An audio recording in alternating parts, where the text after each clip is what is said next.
எப்படியோ ஒன்று ரக்ஷிதா வந்து ஒரு அழகான பொண்ணை பேய் பிடிக்கிற மாதிரி நீங்கள் பண்ணியிருக்கீங்கன்னு தெரியுது.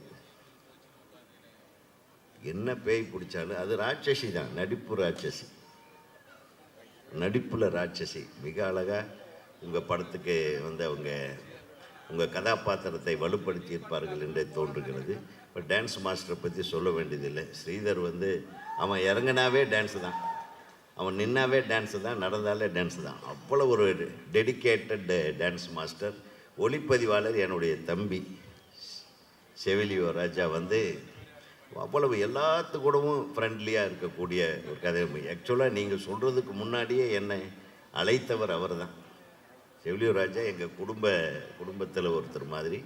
செவிலியோ ராஜாவின் ஒளிப்பதிவு எவ்வளவு தரமான, நேர்த்தியான, எவ்வளோ கிளாரிட்டியோடு இருக்குன்றதுக்கு ஒரு மிகப்பெரிய கைத்தட்டல் கொடுக்கணும். அதே மாதிரி எடிட்டிங், அந்த தம்பியை அறிமுகப்படுத்தின அன்பாக அமைதியாக வந்து நின்னார். அவர் இந்த பரபரப்பாக எடிட் பண்ணியிருக்காரு, வெட்டுன்னு வெட்டியிருக்காரு. ஆமாம், நம்ம இடுப்பு சுருக்கிற மாதிரி வெட்டியிருக்கார். அற்புதமான இது. இதையெல்லாம் மீறி ஒரு பில்டர் எப்படி டைரக்ட் பண்ணியிருக்காருன்னு முழு படத்தையும் நான் பார்க்கணுன்னு ஆர்வத்தை தூண்டுது.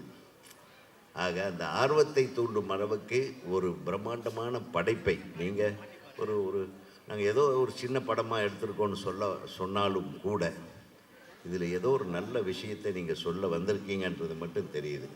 நிச்சயமாக உங்களுக்கு இந்த திரைப்படம் மிகப்பெரிய வெற்றியை தரும் என்ற நம்பிக்கை எனக்கு இருக்குது. அந்த அமானுஷ்ய சக்தி என்கிட்ட சொல்லுது. இன்று ஏற்கனவே வள்ளிநாயகம் ஐயா சொல்லிட்டாங்க, இந்த மாதிரி எப்போ தன்னுடைய துணைவியாரை கூப்பிட்டு ஒரு கேக்கை விட்டு ஒரு சென்டிமெண்ட்டாக அப்படின்னு. உங்களுக்கு இன்னொரு ரகசியத்தை சொல்கிறேன். எனக்கு ஒரு அமானுஷ்ய சக்தி வந்திருக்கு இப்போ. அது என்ன சொல்லுதுன்னா, ஒரு ஒய்ஃபோட பர்த்டே என்னைக்கோ அன்றைக்கி தான் இதெல்லாம் செய்யணும்னு அவர் ஐடியா பண்ணிட்டார். கரெக்ட் தானே?